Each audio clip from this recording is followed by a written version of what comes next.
What's up, everyone? Welcome to a True Underground Story podcast. I'm the host, Timmy Burner. Today I'm with young Vader. Tell the people a bit about yourself. Where are you from? Man, Dayton, Ohio, man. Route 4, Jefferson Township, man. What was your West childhood Side. like kind of growing up there in Dayton on the west side? Uh, I feel like it's about like every hood, you know what I'm saying? It was, you're cool. Some things you don't recognize at a young age, you know what I'm saying? As far as what you really surrounded by. But, it was cool though, there's a lot of influential people I could say that came out of the West Side that I was around at a young age, like the Adrian Paynes, the Cody Lattimores, from the rappers, the Chiefies, you know what I'm saying? Everybody in Route 4, man. So, it's just, I'm around it, man. And especially growing up, man, we had the Jefferson Township days, man. So it was kind of cool to actually, like, be around artists that was actually doing stuff from, like, Diamond Cut, MGG, the sets we had back in the day. So did you go to school with Adrian Payne and all them? Nah, man. So I rode the bus. I actually went to a private school out in um uh, where is it? Miamisburg. Actually, it was at the time it was downtown, but I was just in the area, man. We always hoop. You know what I'm saying? They have open gyms at the school, Jefferson Township. Just being in the neighborhood, we'll be walking, catch each other walking, or we'll be at the Fisher Park hooping. You know what I'm saying on a Saturday, especially every day on a Sunday. You know what I'm saying? So just man, that was good times, man. That was a good time. How did you come up with your stage name, Young Vader? Uh, Man, for me, I like Star Wars, man. I was I don't want to say I was a rebellious guy, but I really felt like I don't know I had a connection with Darth Vader. I mean, all the guys, everybody else was cool, you know what I'm saying? Obi-Wan's and whatnot, but I'm like, bro, this Vader dude, like he conquering shit. You feel me? Like he handling business. He only had one person to answer to, but I feel like that one person is God. You feel me? So other than that, Stormtroops was he had them on lock. We gonna take over these people. Go ahead. He was like it was kind of like the Hitler of that shit. No, that's a bad. I don't want to. You know what I'm saying? I don't want to put a bad narrative out there, but he was controlling shit though. You feel me? And I just like that shit. Like he's a leader. That I'm a leader. Like you might know be what I'm the saying? first So time anyone's ever shit's dope. compared Darth Vader to Hitler. Hey, he was mowing shit down. No cap. Am I wrong? Ah, What's I that? mean, after With you a said it, I was like, yeah, you got a point. with a he was mowing shit down. But he was a leader though, man. They couldn't take him out, man. They needed the whole Jedi Force to come get this guy. You know what I'm saying? So, and if the characters don't change, then he's forever the guy that they trying to beat. They try to duplicate him with like the Darth Maul and all this Mandarin shit that they got coming out. You know what I'm saying? So they duplicating the Nice. same guy, just a different name. Yeah, At what age did you start making music? man. I say like actually putting it on wax. Uh, man, freshman year of high school, so that's probably like 14, maybe 15. Actually putting it on wax. But I used to do music a lot. Like, I was in the choir and shit as a kid. I used to sing and shit. People don't know that. I was even when I first started doing music, like I made it a point to like really sit and listen. Like for me, it was all about detail. You know what I'm saying? So I was a guy that was like, I'm the kid with the computer. I'm trying to make sure my shit sound like what we hearing on, in today's we download on the iPod from FrostWire and shit. You feel me? I want my shit to sound like the Gucci Mans and the Futures and whoever was out at that time. I want my music to sound like that. You feel me? So I was I was a guy that was always trying to like master my sound, and for me at that time was auto tune. You feel me? So if you ask anybody around that time, I probably had the best auto tune because I was just always like on point. And you know what, auto tune, you gotta sing with that shit. They don't nobody really sing with that shit. They try to be too cool with that shit so it don't come out the way it's supposed to come out. So, it's all about vocals and vocal arrangements, and people don't understand that. But I'll say about 15 though is really when I really started like recording music. About how long ago would you say you started like doing music professionally? Man, I'll probably say 2012 was like when I really like jumped out the water with it. You know what I'm saying? I jumped off like the porch and shit. Like I say, like risking shit. Like fuck a job, fuck this, fuck that. Like I just need to go. And I think at that point in time, I was releasing music on Twitter. I It's tried to crazy. I find don't even it. use Twitter anymore, but man, like it's crazy. But I was releasing music on Twitter, and I would always like spam people. I was just whoever I was could find friends, but I'm spamming every day. And I came across a guy who was shout out my boy Ty. He was actually working with artists at that time that was hot, like Young Thugs, the Rich Homies. There was a guy named Young Mozzie back in the day, and like Jose Guapo, like just guys in Atlanta that was really like at the time making moves. So, and I just knew like, man, like I could hit this guy up, and they talking about a budget. I ain't really got no budget at this time. Like I'm just getting out of high school type shit. Like I ain't really got no budget. Like and man, he would just like keep working, and then eventually I dropped a music video that he liked, and he was like, bro, like just come to the A or whatever. So I came to the A, and I think that's what really motivated me to like, yo, this is it. Like you're gonna be good if you keep hustling. You know what I'm saying? Like not saying like I wasn't expecting to blow up off of meeting this dude, you know what I'm saying? But just to trend in the right direction. And I think that's what I did because I ended up building relationships that carried me further, you know? What was some of the music you grew up listening to, whether it was the stuff your parents had you listen to or the stuff you kind of seeked out on your own? Man, so like, I think when I first started listening to music, I think like Michael Jackson was like my favorite guy. He was like that Oh, dude, you know what I'm saying? Like from the stage he's still that performance to dude, man. like, you know, now you know what I'm saying, like the magnitude that he had on the crowd, on the everything, bro. Like I'm like, oh, this dude's a guy. Like, and I just the showmanship, you know. I was like, man, I want to be like Michael Jackson. I like to perform, you know. So I always like being at the center of attention when my records come on. So I feel like he mastered being that center of attention. A lot of people can't get up there and perform in front of a million people. You know what I'm saying? But this man, he had people falling out. Like that's some real shit. So. But my biggest, I would say, influence was Kanye. That was the guy, from All Falls Down, Jesus Walks, and basically till now, his music never faltered. Like, it just take different creative ways, what I'm saying? But it never faltered. It's art. It's masterful art at that. So I would say Kanye. I would say uh, that's my number one. Uh, but in no order, I would say like the Juicy J's, um, the Ludacris's, the T.I.'s. Uh, big fan of Young Dolph. I mean, that's my guy. You know what I'm saying? So, uh, man, just even the Yo Gotti's, all of them, bro. Like, I listen to all of them.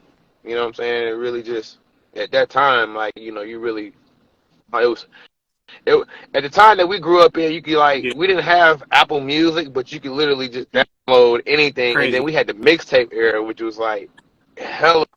It was hella shit. Like I can't even process everything right now. Like to tell you, like what all I was really listening to, what all I could go to like a million artists, but those guys were probably the most prominent.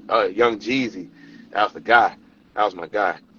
So I would say those guys What was for it for sure. you that made you want to start pursuing making music, though? Uh, Man, I think I always liked it, man. I always wanted to be a rapper, bro. You know what I'm saying? I guess, I don't know. I ain't gonna say looked up to those guys, but like, I don't know. I used to watch BET like everybody else.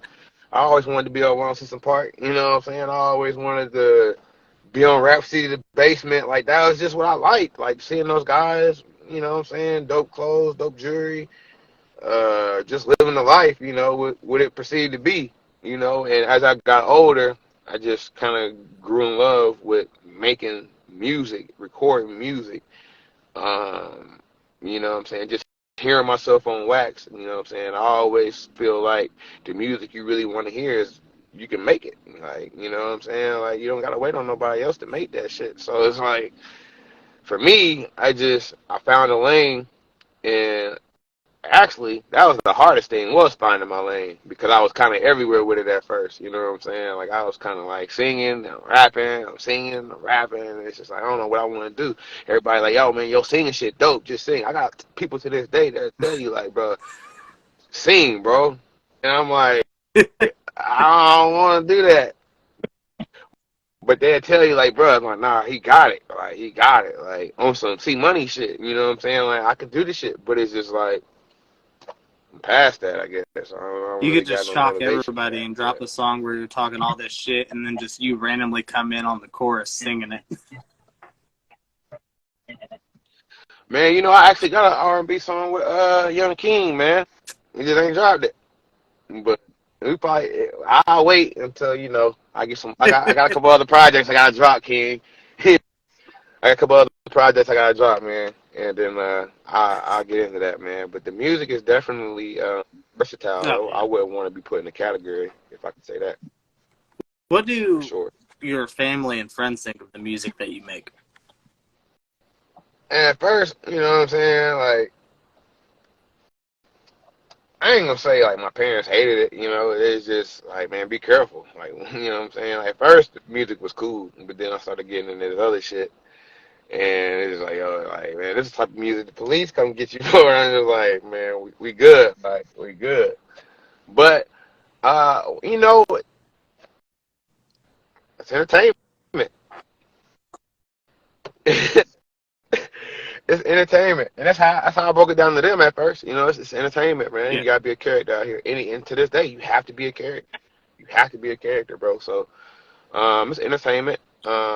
As of now, how they feel, they love it. You know what I'm saying?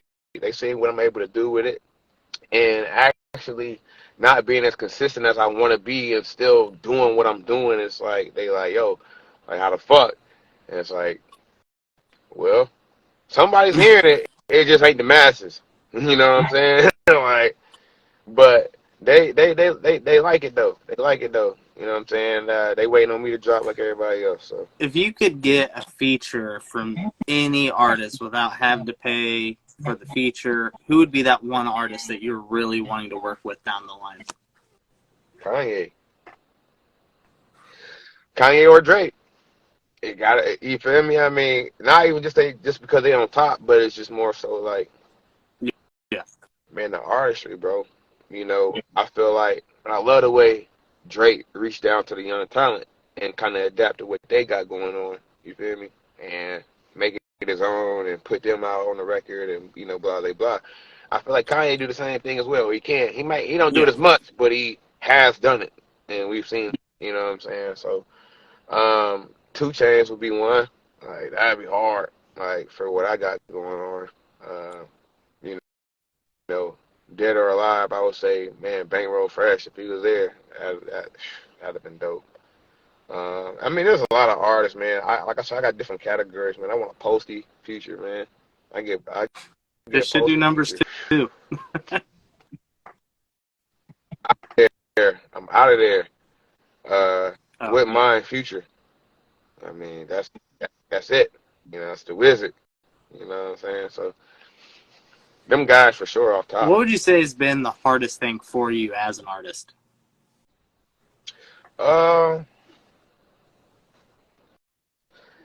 Prior to this year, it's really just having the relationships to really do anything. You know what I'm saying? Like,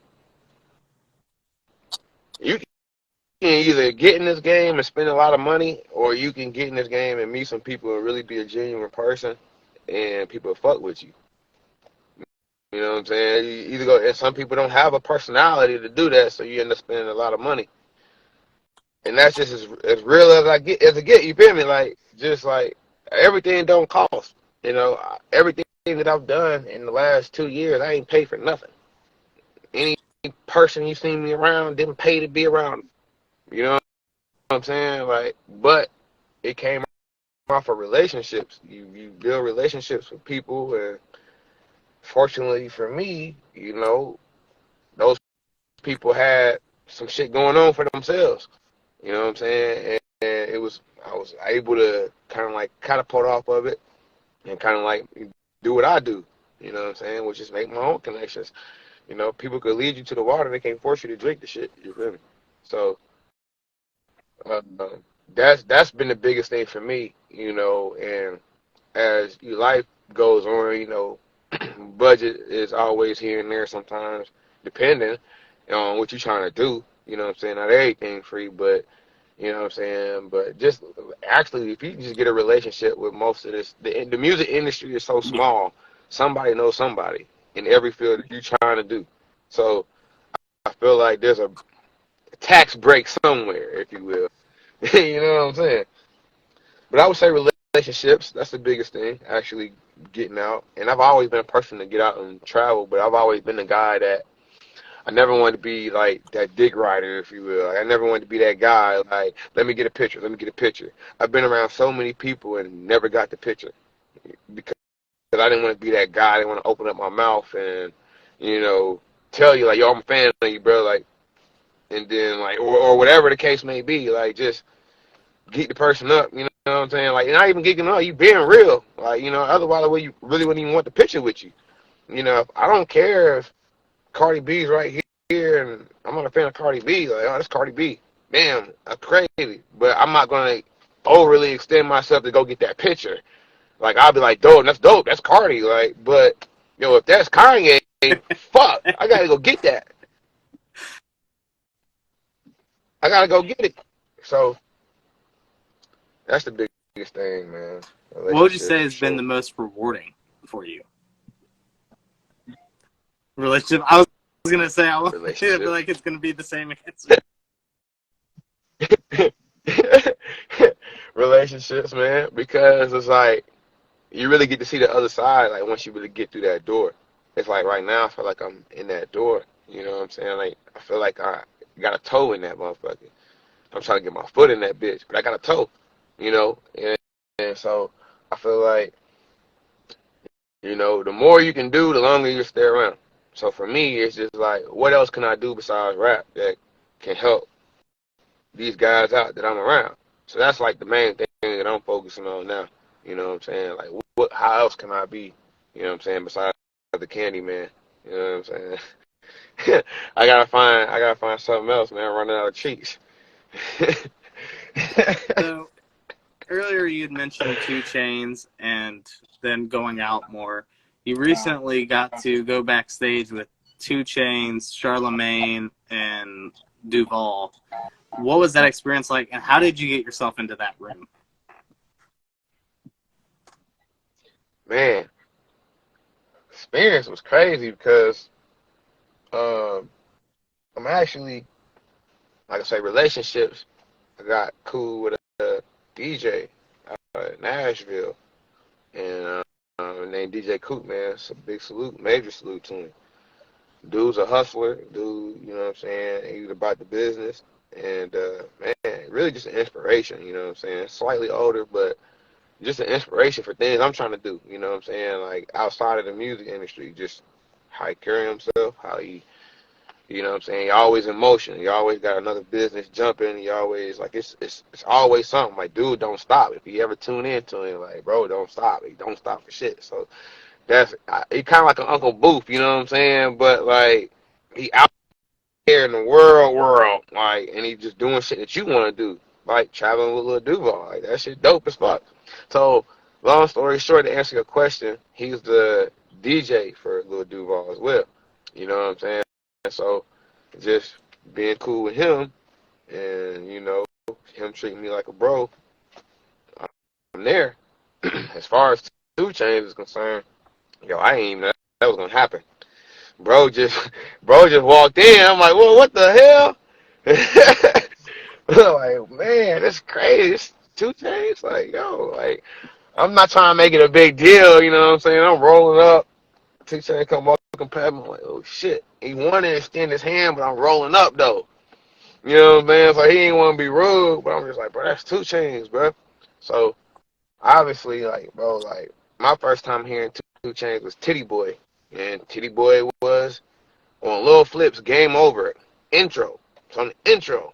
And I remember taking that CD to school. One of the first CDs I ever owned in my life. I think Nellyville was the first.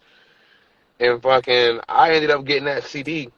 And fucking, I see Titty Boy on that bitch. And I was a kid, I thought that shit was funny as fuck. And I took it to school like, yo, I see this rapper named Titty Boy. And like that shit kind of, it was what it was. But then, like, I want to say maybe like 3 or 4 years later, he come out with Duffel Bag Boy. I'm like, bro, that's the motherfucker I've been telling y'all about, Titty Boy. And this shit hot. He got Lil Wayne on it. Like, you know what I'm saying? And I'm like, whoa, this shit fire. And 3 or 4 years later, he revolutionized himself, became 2 Chainz, fucking, and I think the rest is history, bro. He just been making hits since. So that shit. That for me was like, yo, I had to tell him, like, bro, I've been listening to you since 6th grade, bro. Like, he said, that's hard. That sounded like a real goddamn ad lib. You know what I'm saying? So I'm like, yo, that shit fire. You know what I'm saying? He was like, it was a cool time, man. And man, just even being around Duval, man, like that shit's cool, bro. Like that shit, I don't take that shit for granted at all, man. Like you can learn so much. Like I'm a fly on the wall, believe it or not. Like I ain't trying to be, over talkative or nothing like that. I'm trying to learn because these is millionaires. You know what I'm saying? These is people that's in the industry doing what you want to do. You know what I'm saying? They at the top of their game at that. So, man, just really being a fly on the wall, man. When these folks come in the room and just kind of like analyzing the situation, I don't want to be that guy that's like, hey. 2 Chainz, hey my God, like bro, you da da da, like you know what I'm saying, like nah, man, like you gotta play it cool in them situations, I think man. the first time I heard Titty Boy was on a Ludacris track. I think it was We Got with I-20 and Chingy. I had to look it up. Yeah. Yeah, he was signed to Luda at that time. Yeah, DT. I felt like I remember you posting about saying that the amount that you watched 2 Chainz smoke was just insane. Man, it wasn't really the amount. It was just the power, like the blunt that he had. That shit was fire. Like it was just, oh my God. Like I don't know if he got his own strain or what. I ain't really asking me questions, but shit, he had his raw cone he was passing around. Shit was smacking. I'm like, man, this shit, him. Like, I don't know if it's the paper or the weed. Like, just really creating And then content, you though. recently announced that you're going to be joining Larry June on his tour, not performing, but riding around with them. Yeah, man. So, once again, relationships. Man, I was taking a lot of trips out to not Sacramento, San Francisco. Um, and man, I ended up being in the same place, right time with this DJ. And I got introduced to his DJ. I remember I had one homie out there. I'm asking him, like, yo, do you know anybody out here in the music industry? Like, all I know is you when I come out here. Like, I don't know, you know what I'm saying? Do you know anybody? And he like, I know Larry June DJ. And I'm like, oh, word. At the time, like, I'm fucking with Larry. Like, I'm listening. Like, this shit, hey, 91, 91. Like, you know what I'm saying? Like, I'm a 91 baby, so that shit hit different. Like, oh, yeah.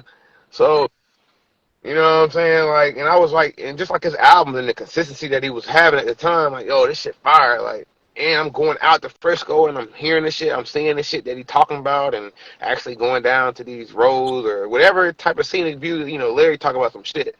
So like, whatever he can mention that I could like kind of recollect, and just like, oh, okay, he talking about this or he talking about that. I'm like, oh shit, I'm actually here and actually like listening to it and actually being a fan of the music. It's like, yo, this shit dope. So when he said he knew his DJ, I'm like, that's a no-brainer. I gotta tap in. Maybe I get a feature or something. You know what I'm saying? And man, I don't know, man. It's just been up from there, man. I think they came to Cleveland. They came to Cleveland maybe like 2 years ago, and he invited me up. And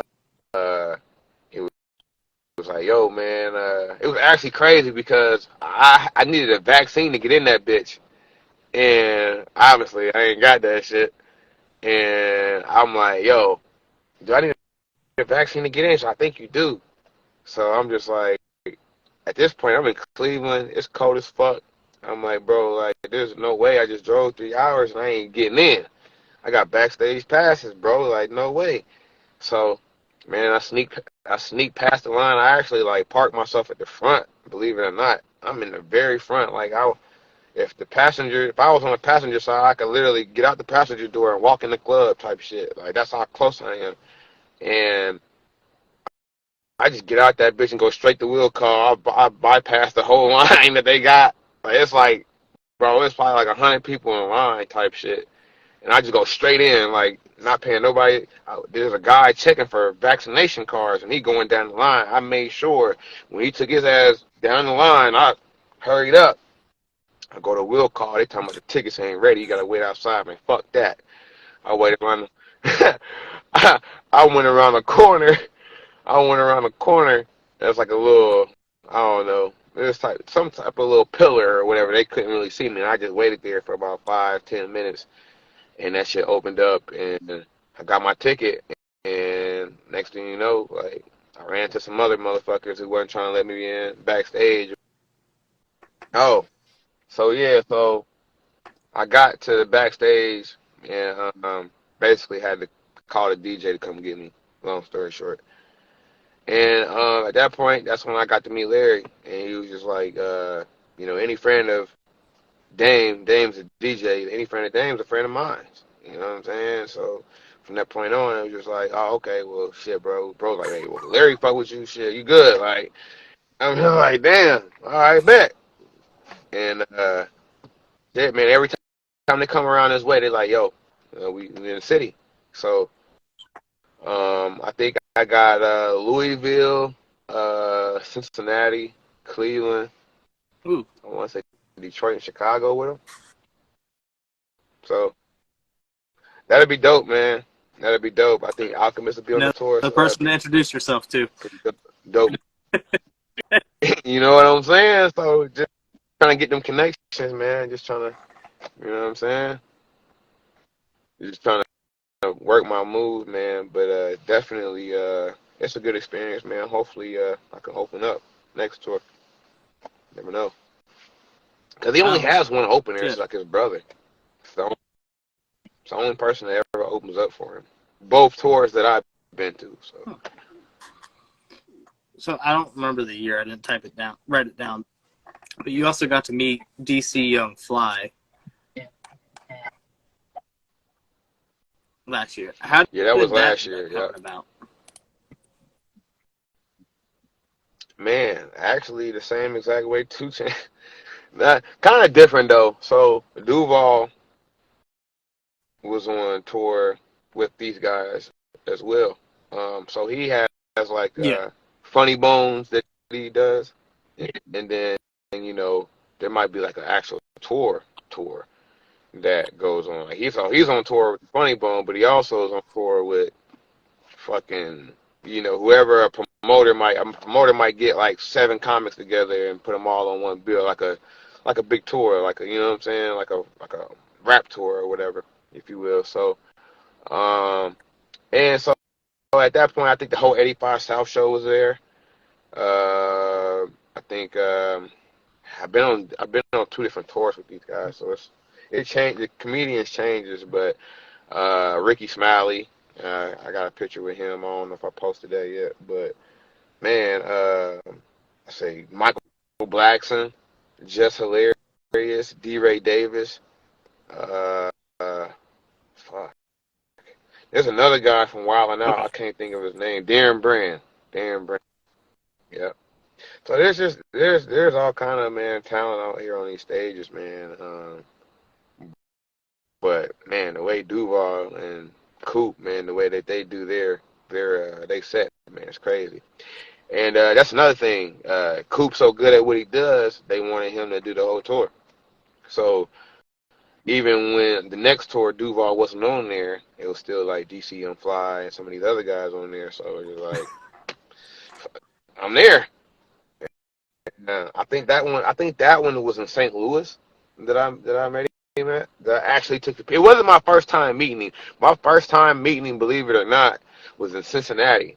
Same ordeal, but like that was my first time like saying something to him.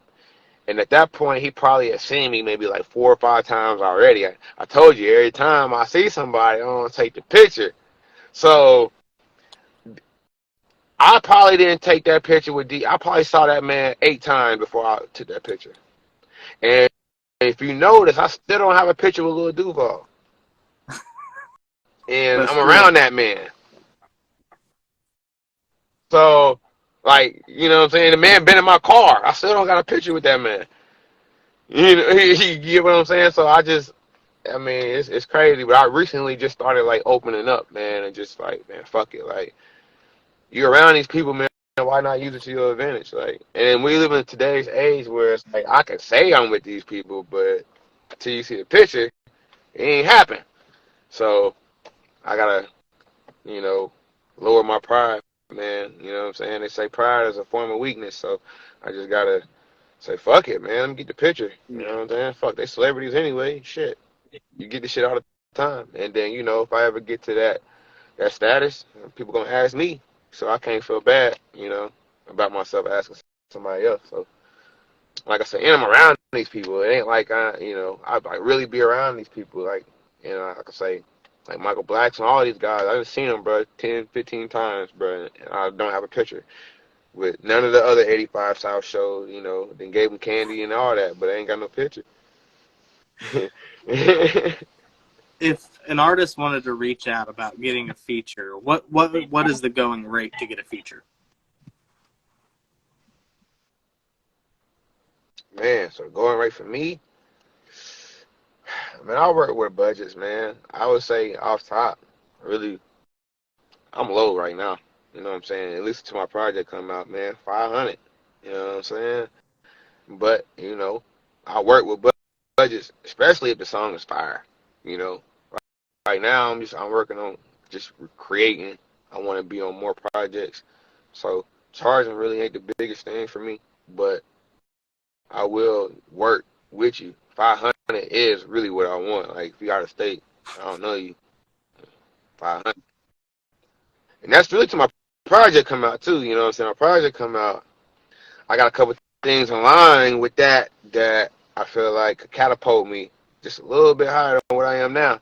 And so at that time, I'll be kind of needing that to live. You know, I won't be doing too much else. I'll be doing this shit. Everything will be trying to make the brand bigger. Road running Vader. You know what I'm saying? Young Vader. How can I make that bigger? So, and that's gonna dedicate time, which take away from other things that I do to fund myself. You know what I'm saying? So I gotta gotta take care of myself. Gotta take care of home. You know.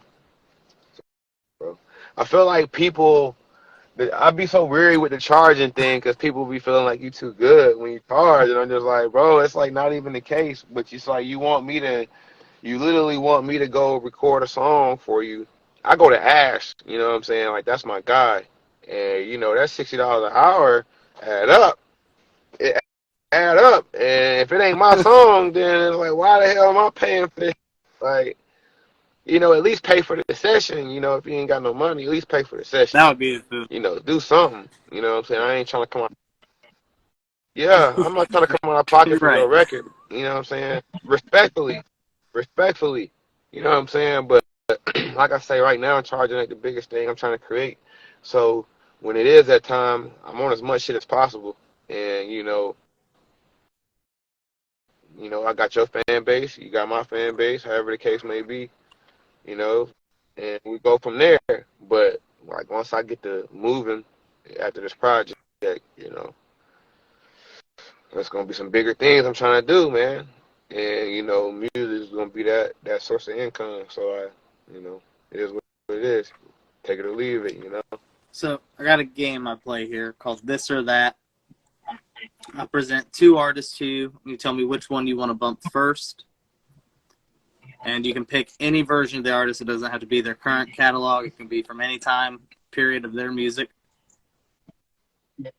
So first up, we All got right. G Unit or Slaughterhouse.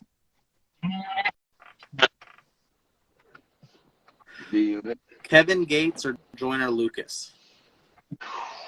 Man, Jordan Lucas is pretty dope, man. But I don't really know any of his songs, man.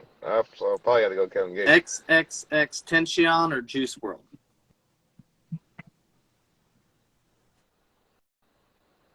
Juice WRLD. Wiz Khalifa or Young Thug? Wiz. Damn, that's a hard one though. But Wiz. Nardo Wick or Pooh Shiesty?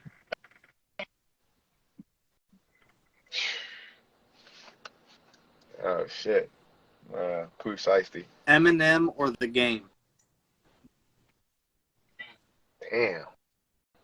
That's a good one actually. I'm gonna go with The Game. I listened to both of them.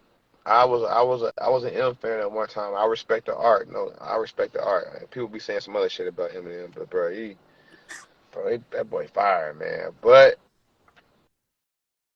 I can't. He be talking about getting butt raped and all that other shit though. Like I can't listen to that shit for a long period of time. Like you know what I'm saying? When the album bump that shit, you feel me? But man, he be getting into some shit, bruh. I was like, bruh, I can't relate to that, man. So I'm probably had to go to Pulled Game, up to man. a red light with Eminem bumping and just all you hear is gerbil up the ass. Probably not a good look. Keep going, man. Get a bump and with a nut chuck. Oh man, I'm like, yeah, nah, bro. Oh man, but he had 50 hits though. Cent or Jadakiss? 50. E40 or Twista? Damn. I think they equally got the both of them the hit songs. Man. So like Twister, like his shit dope, but I feel like his shit was like always a feature that I fuck with Twister on. You know what I'm saying? Like overnight celebrity. Like I'm not sure if that was his song or whose song it was, but without Jamie Foxx and Kanye, that shit. You know what I'm saying? Like his shit That was dope, elevated that song being but on I College don't know. Dropout. Huh? Yeah. Facts. Um, shout out my boy 3, man. Y'all need any type of work, man, go get with that boy, man, on the film side, man. That boy cold, man. Cold. Roll running 3. I would say, damn. What was the question E40 or again? Twista? E40, bro. I had to go E40, man. Tell me when the gap go. He said Jesus Christ had dreads, so shake 'em. I ain't got none, but I'm planning on growing some. And the fact that I can remember that shit, E40, bro. The Locks or Dipset? The Locks, man, they are a way better group, as you can see. But I feel like Dipset had them records, though. They had them records. Man. As far as artistry is concerned and rapping, like, yeah, Locks got that shit tied up. But shit that was, like, bumping, like, that you would want to play in the club type shit I'm playing in my car, yeah, bro. Got a Dipset, man. Bowling! 21 Savage or Kodak Black? It's kind of hard, man. They both kind of in the same little boat to me, man. They both dope, both got hits. I could probably listen to both of them for a little bit, for real. I would probably say, man, that depends on my mood, man. If I want to turn up, man, Savage. I think Savage is the best with features, like especially like that Drake shit, bro. Like anytime you hop on a Drake record, that shit's fire, bro. So probably 21 has maybe like a slightly edge because I would probably listen to a full 21 album over a full Kodak album. But Kodak has them like monumental records here and there that's just like, bruh, like this shit fire. Or it's just like undeniable. You know what I'm saying? It's rich like a pussy a little bit. Then my nigga dipping. Like, bruh, like, wow. And it was like you knew what was going on too. It was like for you to drop that shit like that, like fuck. Like yeah, bro. So like, no disrespect, but like, if I had to like really listen to it like a project, then probably 21, just off of like beat selection, and like features that he might have or might do for sure. J. Cole or Kendrick Lamar? That's a hard too, because they definitely in the same way. Man, I guess that's why you asking the question. Uh, man, uh, so I just, believe it or not, just started listening to Kendrick's last project like 2 days ago. Like I heard like the one song prior to that, and it was dope. And I was just late night coming back from Columbus type shit, and I'm like, damn, this shit dope, man. Like, I think I was waiting at McDonald's at like 3 in the morning, type, hungry as fuck. But nah, man, probably J. Cole. I would definitely listen to a J. Cole project, probably before Kendrick. But I'll fuck with Kendrick though. I've seen them both perform live. Um, but Kendrick, I don't know, man. I don't know if that shit too masterful for me or what. Like, it just, you gotta sit down with that shit, bro. You can't, you know what I'm saying? Like, he got some records They that's vibing, but he got sit some down and shit think. that, like, you gotta really, yeah, but you gotta really listen to that shit. Like, you know what I'm saying? Like, not that I'm slow or nothing, but, like, he be saying some shit. And it's just like, it ain't your type of music you just really want to just ride to. Like, that's the type of shit you want to put a record player on, For real. Put that vinyl on, listen to Kendrick type shit. Bruno Mars or The Weeknd?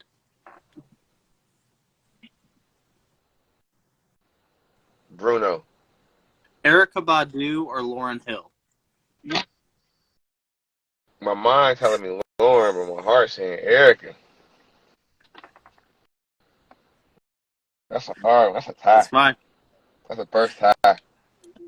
Music Soul Child or Drew Hill? Music Soul Child. Music Jay-Z Soul or Child. Nas? Man. Probably Jay-Z. I probably listen to more Jay-Z records than Nas. There's individual songs that I like with Nas by Nas. Um, that I like more than half of Jay-Z's catalog. But Jay-Z overall, if I'm listening to a project, probably Jay-Z. Probably Tupac or Jay-Z. Biggie? Mm, that's hard. I feel like Tupac had more monumental records, but like album wise, I was probably leaning more towards Biggie, just because like I mean, he's kind of talking about that gritty shit that we really live about. Like Tupac was more of a artiste, you know what I'm saying? He was all over the place with this shit. Like his one record didn't sound the same. One minute he's a gangster, one minute he's a scholar, you know. And like I don't know, Biggie is like you kind of got what you got with Biggie, and it was bars, but he was talking that shit, and it was seemed like it was effortless, bro. Like Tupac sounded like he wrote that shit, like or somebody wrote it, something. You know what I'm saying? Like it sounded like this was a well thought out song. When that motherfucker Biggie come on, like yo, he letting that bit as I sit back, relax, like oh shit, like you just like oh okay, like oh he getting ready to man. What about he said, what about Janet Jackson? If that bitch give me action, like, oh shit. Like, I remember the first time I heard that, like, wow. He talking about he talking about some shit right now. Like, yeah, bro. So I'll probably have to say him, man, Biggie for sure. Keith Sweat or Luther Vandross? Man, give me Uncle Luther. Mobb Deep or UGK? UGK. Royce da 5'9" or Benny the Butcher? I ain't really heard much of Benny the Butcher, man. I can't even lie to you. So I'll probably have to say Royce. Gucci Mane or Jeezy? You can't do that.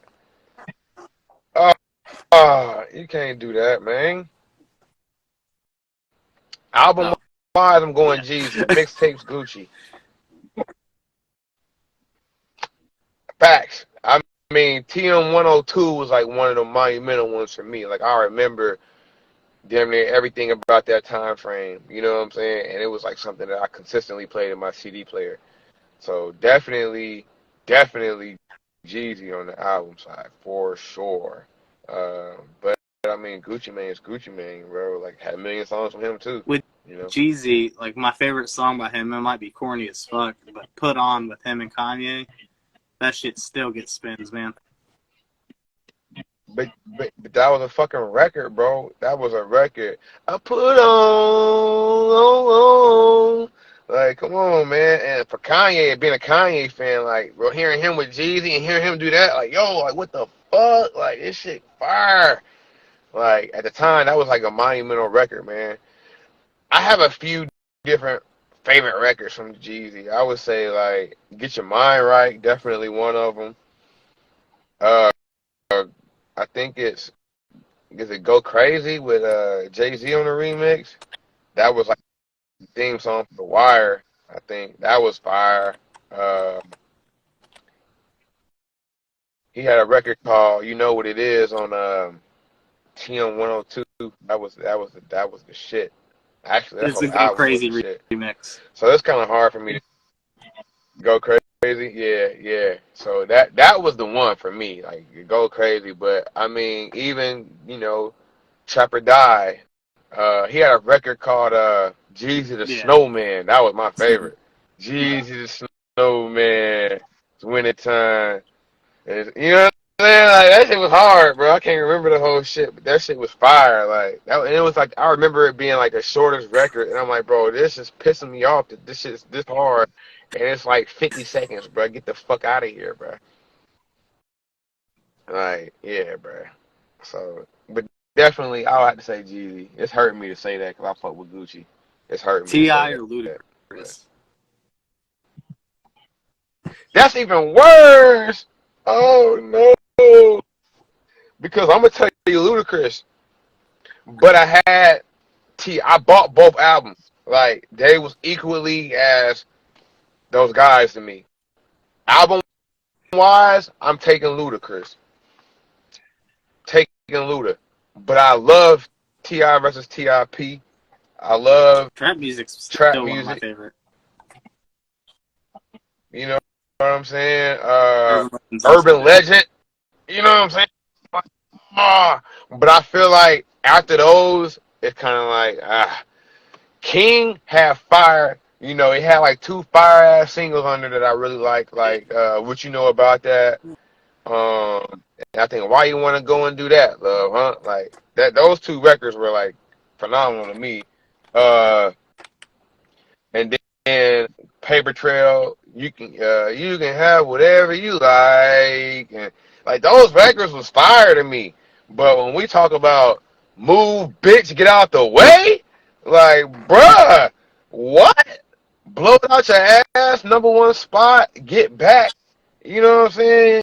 Stand up, like, potion, pimping around the world, bruh. Like, Blueberry Yum Yum for me, nah, man. bruh. Roll, Blueberry Yum Yum. huh? Blueberry yum yum. I never would have thought it tasted good. Come on, man. Like, bruh, what he say? If you a lame motherfucker, get your ass out. I'm from the A. I came to party till I pass out. Like, what? I remember hearing that. Like, I want to go to Atlanta and party till I pass out, bro. What the fuck? Oh man, that's some memories, bro. Yes, bro. I had to go Luda, man. I'm sorry. Sorry, Tip. Damn, sorry, Tip. I couldn't remember whose song it originally was, but it is a Mano song. The High Hater remix with T.I. applies. That shit's hard. Mm-hmm. Yeah, that's just hard. T.I. also had a song that's hard to find. It's called the Top Laid Back remix. It's top laid back, bro. Look at that. Look at that. Look up that record, bro. He had like hella people on that bitch, but that shit was fire, bro. The original song fire, but that remix is like off the chain. I want to say Wayne even did like his own version on those. What was that mixtape series Wayne Uh, was doing? the No Lil Ceilings. Wayne. Nah, not the No Ceiling. Before that, was it the dedication? It wasn't dedication. Was it dedication? It wasn't he had There dedication, was but I feel like it was Squad something else Up, that he had. Dedication, the Drought. The drought, the drought three, the drought three is the most monumental tape Wayne ever did, and fucking he did top back remix on that bitch, and I swear, like, bro, it was the hottest shit, and I mean, it was just as good as listening to the original song, but it kind of like boosted the original song as well, cause like the beat was so slapping, and like the only thing the remix was missing was Wayne, like, so it's like you kind of wanted to go hear that, but then you go play Wayne's verse right after it, Yeah, like, oh shit, like, he did he did his own remix with Jeezy, Young Dro, Big Country, and BG, and then literally the video right underneath it is Lil Wayne top back remix. I'm telling you, bro, that shit was too fire, bro. That was too fire, bro. That whole shit, the whole Drought 3 shit was crazy, bro. Probably the best mixtape ever, bro. Gunna or G Herbo? All snitching aside, probably Gunna, man. He make them vibes, man. I ain't gonna hold you. I really wasn't rocking with bro, cause I really feel like he took Cook LaFleur flow, man. I really feel like Cook LaFleur was the first Gunna, man. Shout out Cook. Jug! But definitely probably him though. I mean, G Herbo got some amazing records, but I think and nowadays Yeah, he does better on features. I mean, to me, when I pay attention to him, it's like a Nardo Wick song or it's something along the lines of that. It's fucking I don't know. I don't really listen to a lot of G Herbo by itself anymore. The first couple I just projects, like the it way was G dope, Herbo but carries himself. He he, owns that he's not like this phenomenal rapper, but he's just genuine in his songs. but you know what? His It shit is is. sliding though. I just don't really get into all that drill music, and I know he's like the least of like what drill music has to carry because he actually has more to talk about. But it's just like I don't know, I don't get into all that shit like that. Like you know what I'm saying? Like this shit cool, but I don't feel like hearing that shit all day. And I think once you get so much of that shit, it's just like you know what I'm saying? Like I grew up on Chief Keef like everybody else did. Like I got that whole wave, and like now I'm just like like you know what I'm saying? I meant to ask this when we were talking about T.I. Do you feel like he kind of fathered the trap music scene? Bothered it? I think he was the first person to call himself king. And I think that's just really what, if you want to say bothered it, but I would have to say like it had to be three. If we're gonna say he fathered it, I think you got to put everybody in that was in that lane, bro. Like Jeezy, Gucci, Yeah. because those are the guys that are still relevant today. Those are the guys that if you put them on a tour, it's gonna sell out right now, no questions asked. You know what I'm saying? And those are the guys who, outside of Jeezy, those guys had their record labels. Like, you know what I'm saying? Like, T.I. still Yeah. has Travis Scott. Like, we're not gonna just deny that right there. Like, that's one of the biggest artists out there, bro. He still has him. So, you know, uh, I don't know, man. I would have to say for me, it would be all three of those guys That tour would because be they were crazy, all out at the though. same time. It would, man. And throw Ludacris on that bitch, and I swear it'd go through the roof. I'll He'd be buy a ticket. backstage. Hey, I'll buy a ticket backstage. So usually I ask this next one, but I feel like I've pressed you a lot on some of your favorite artists. I do usually put Young Dolph versus Nipsey Hussle. Would you lean more towards Dolph or Nipsey? Definitely Dolph. That really ain't no question for real. Now, I really do like Nipsey. You know what I'm saying? I, I've been listening. I think my first time listening to Nipsey, or really wanting to listen to Nipsey, was when he was charging like $100 for his mixtape. I'm like, bro, that's crazy. Like, who the fuck is gonna pay $100 for that shit? That's me broke at the time, like, not understanding what's going on. But it's like, bro, like, looking back at it, that shit's fire as fuck. But it's like, man, like I'm thinking at the time, like let me see what the hype's about. And so when it became available to kind of like stream or download, pirate or whatever we was doing back in the day, I got a hold of it. I'm like, yo, this shit kind of dope, man. And he's doing what features with some of the other West Coast artists that I knew about, and it's like, oh, this shit kind of dope, like Dom Kennedy and those guys. And I'm just like, oh, this shit fire. Like, okay, I fuck with you, but like Dolph was kind of like my next Young Jeezy. I would say Young Jeezy and Young Dolph are like two artists that when you listen to them guys, it make you want to do whatever the fuck they talking about. So for me, I mean, they was hustlers, trappers, if you will. Like it made me want to go get some money, bro. Go get the money, like you know what I'm saying? Like, come on, how could you not? Like, bro, he telling you, go get it. You know what I'm saying? Like, bro. And so just listening to Young Dolph kind of like inspired me to do a lot, bro. Like as far as like my personal journey as a road runner and like how I carry myself with that shit, I kind of like took bits and pieces of just some of his, what he was talking about, man. You know what I'm saying? Like, you know, going out there and and meeting your connects and getting your shit off the ground, man. Getting yourself off the ground, really just making relationships, and that's what I did, bro. I went to San Francisco, bro. I went to LA, I went to Atlanta, I went to everywhere. I went to make those connections, bro, and that's what I do. I'm a road runner. You know what I'm saying? Like I'm always on the road. My face card is good. And multiple states, what I'm saying, multiple cities, bro. I could go right now and stay on somebody's couch in pretty much every city I've been in. Don't have to pay for a place to stay. You know what I'm saying? Like just I got those relationships, man. Like so to answer your question, yeah, definitely Young Dolph. Lil Durk or Lil Baby? Lil Da Baby. Baby or Polo G? Hold on. Maybe Lil Durk. That's situational. Because I was fucking with Lil Durk at a point, but then like I was like this shit kind of become repetitive. Like I don't, you know what I'm saying? And I kind of like fell off a Lil Durk for a minute.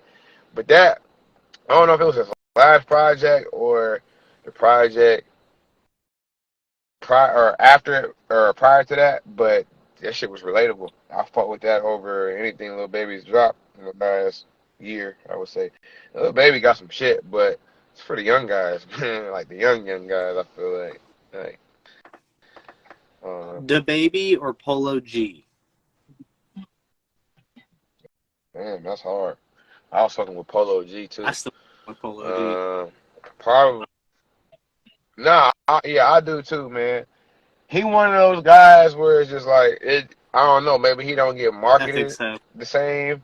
It, it seems like it's kind of like I don't want to say he's not consistent because he is, but it's just like it's just I don't know. Maybe he's far in between. Where it's like the baby he got threw out there, so it's kind of in your face. Um, but I've been actually rocking with the baby for a minute, man. Uh, that I don't know if you ever listened to any interviews that he do, but he always talks about how he was at South by Southwest with a diaper on and shit, marketing himself, as the baby, and that was I was there, and that was actually like a monumental thing because that was the first time you really got to see somebody like in character, in costume, and not give a fuck like what nobody else is thinking. This dude walk around with his shirt off in a big ass pamper, like bro. If that ain't marketing, bro, like this is Halloween in the middle of March. Like, what the fuck? And then he go out but the difference is he got a team behind him, and he got people holding up shit, and he got people marching with him, and he in the middle of that shit, moving militant. Like, it made sense. It just, who is this guy? And then you being a character on social media and blah blah blah prior to you blowing up. So I kind of got to witness the baby before the fame. So I'll probably have to say the baby just because I got more of a track record. I think But what draws me into Polo G is just like him being the age he is and his ability to like tell a story in his music already is just phenomenal to me.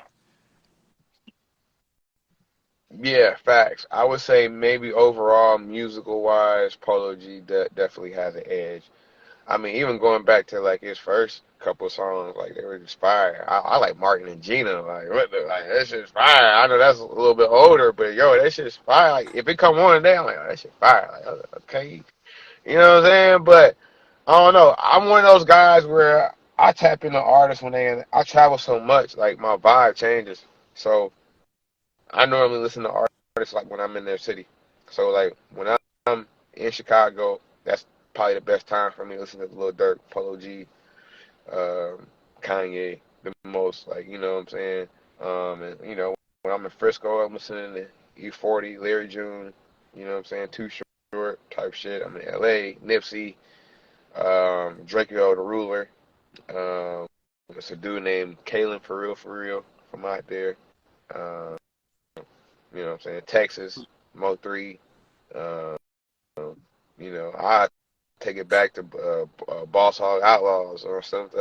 Like, I just, uh, you know, when I'm in Dallas, I'm listening to Lil Will, you know, my Dougie. Like, you know what I'm saying? Like, I just, when I'm in certain little cities, like, I travel so much, like, certain shit just pop up. And I just, like, yo, like, I want to go back to this joint. Or if it's a new joint, a new guy repping, like, Chicago's always somebody new.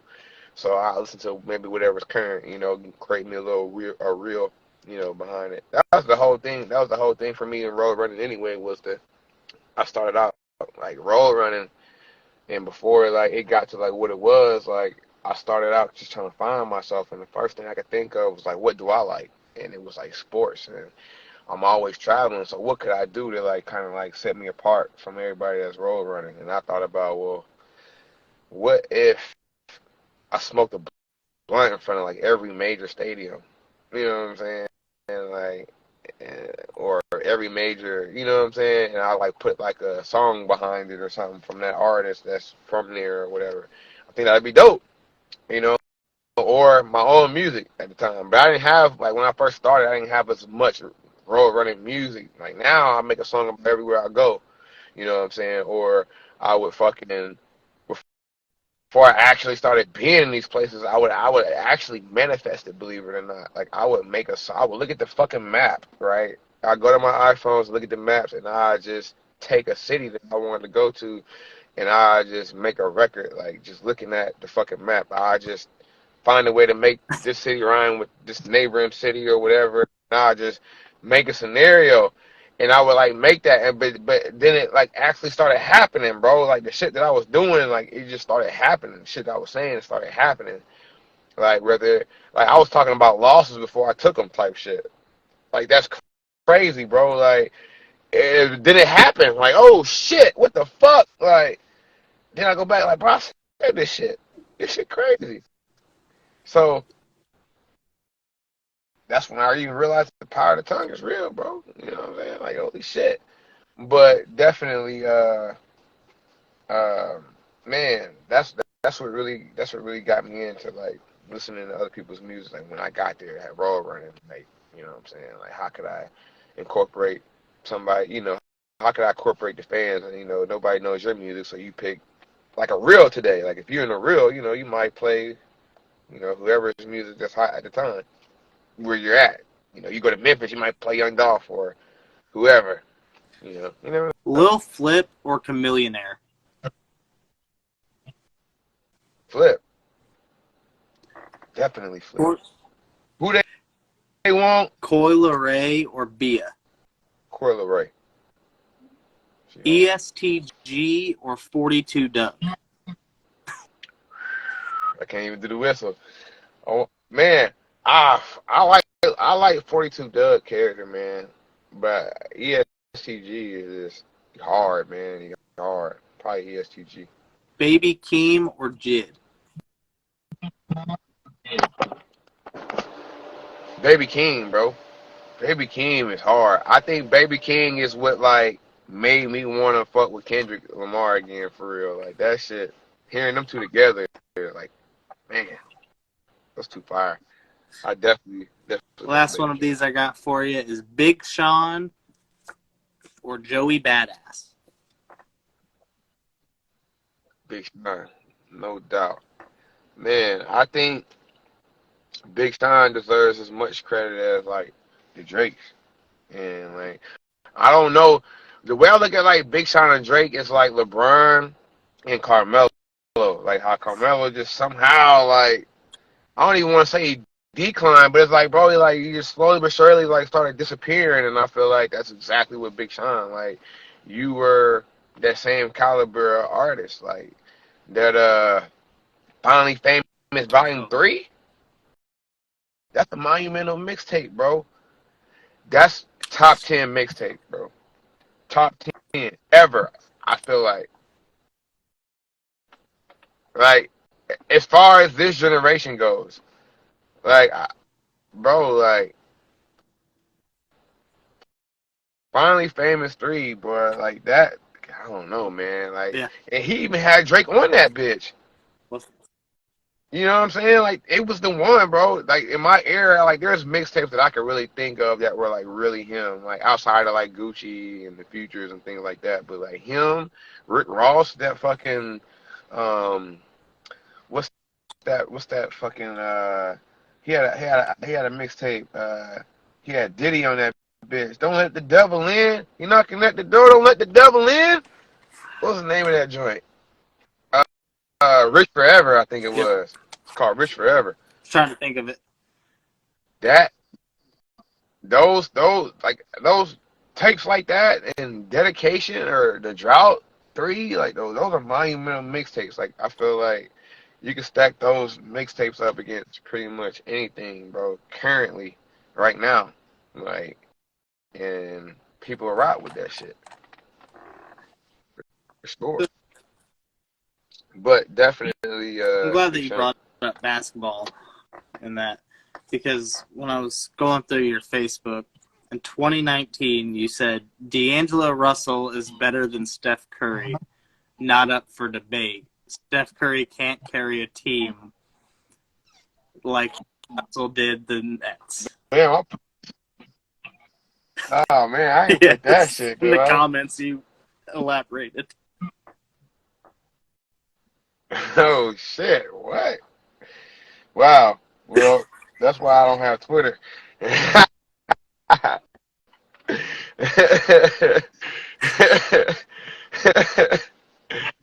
Man, I'm talking about the drugs was good, boy.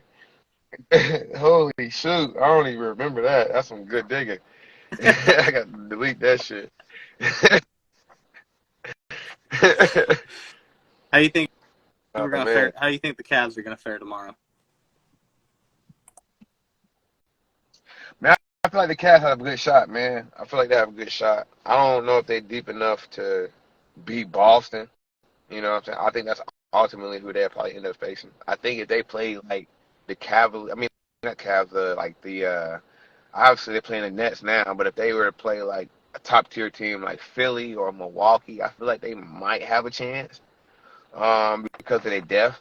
But I think they get past this series because the Nets don't have a lot outside of Michael Bridges. Um, but I think they'll win. I think it'll go 1-1. I think they'll probably go six games. 6 games. Yeah, I think Cat can get a hand I think of we're it. gonna get it in 6.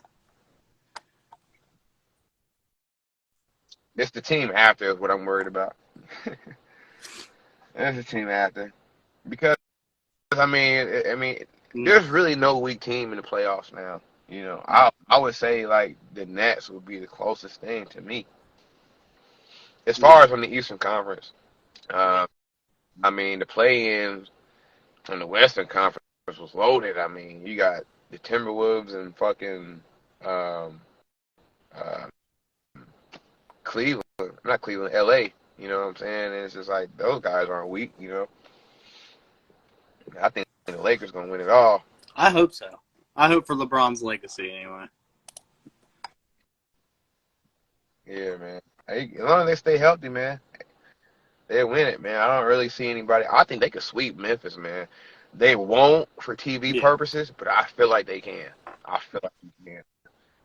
It's just So Not a that lot of yet. artists sit on tracks, and you've talked about how you got multiple projects that you got to get dropped. How much music are you currently sitting on?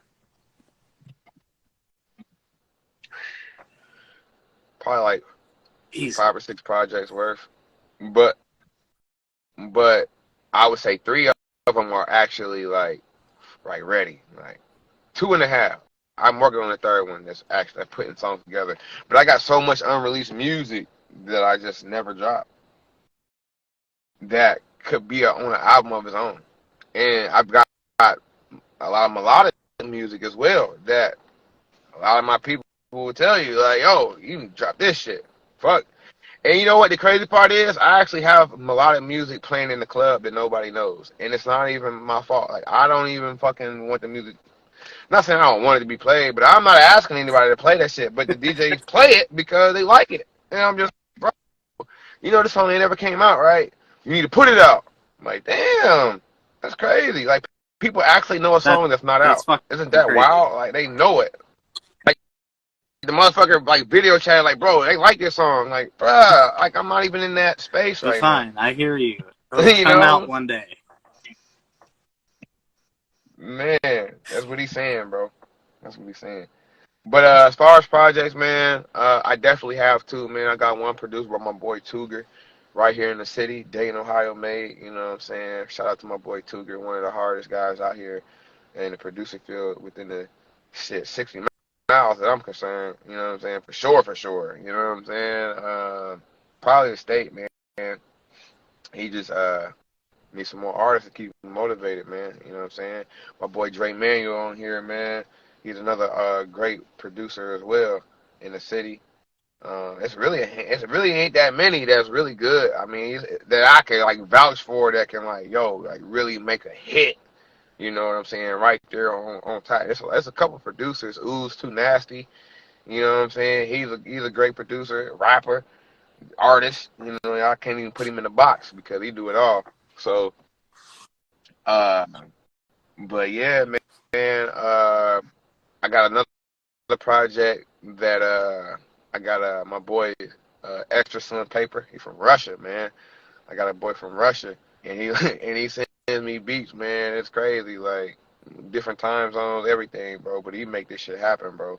And it's crazy that somebody that far away can adapt a sound in America that's hot in America. Like, yo, he has this Memphis sound down packed, bro. Like, you thought Young Thug rap on this shit, bro. I don't need this shit. But he can do everything, bro. So like, I mean, I've got samples, you know what I'm saying, that aren't southern based. You know, there are samples like I got 5 on it. Like, bro, I got like all kind of different like samples, bro. That I'm working on. I got a project from V the Great. He's from Columbus, but he's residing in Charlotte right now. He's dope. Um, and he's working with some great artists down in Charlotte, man. Um, Me and him got a tape. So I'll say I probably got 4 tapes that are coming out within the next 2 years, for sure, for sure. Good. But I'm gonna drop 2 this year. Good. Facts. May 26th. What you Shit. tell them? Put a date on it. Put a date on it, man. May 26th, man.